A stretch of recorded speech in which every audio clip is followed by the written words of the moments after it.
Time now for your forewarned weather with Cedric Haynes.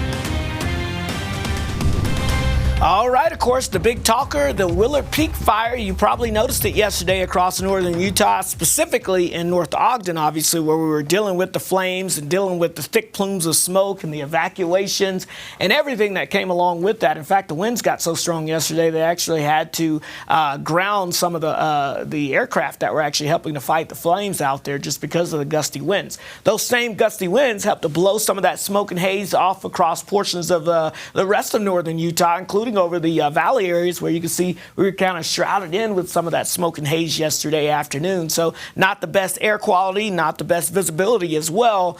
Yeah, dealing with some issues when it comes to those fires. Now, I mentioned the wind really playing a big part in that. It's because we've got a low pressure trough to the north and west, high pressure off towards the south and east. And so what we had is a west to southwesterly wind. And we're going to see that again for us as we go throughout today. Now, thankfully, this morning, winds are on average gusting about 5 to 10 miles per hour, so not too bad.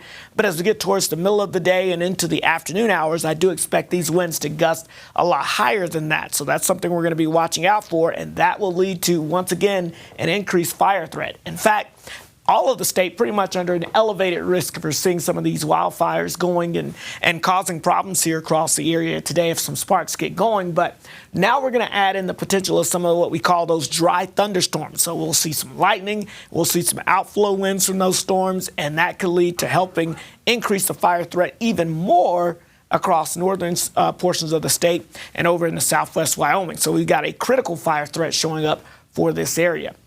Putting all of that together for you, here's what you need to know. Most of the state here is under a fire weather warning, and that means that, again, between the winds, the dry conditions, and the lightning, hey, it is a pretty rough situation there, and at any point in time during the day, we could see some flames getting going, and that could cause some problems.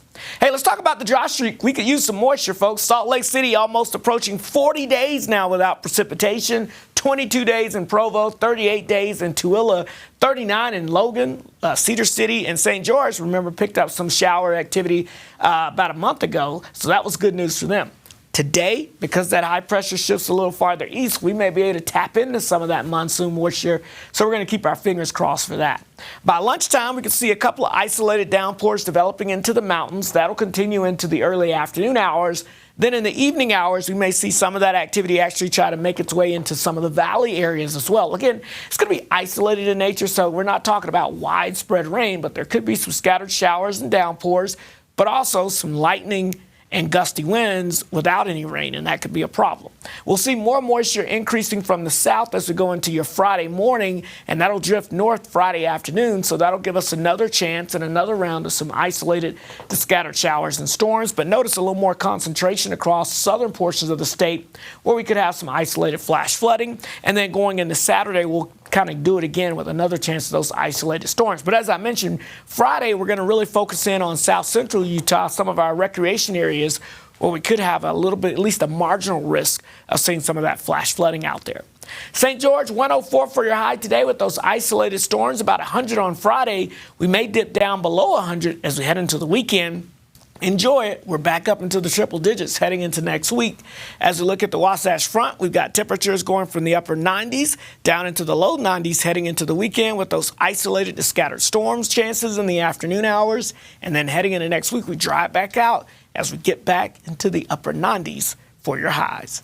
All right, let's take a look at the traffic here for you. And as you'll be able to see here, it's all looking good out there this morning. So heading out on the roadways, we're not tracking any major issues out there that are going to cause you too many concerns out on the road. So enjoy that Thursday morning route as you make your way into work, or some now heading back into school. Looking pretty good out there across the area this morning. Guys? Cedric, thank you.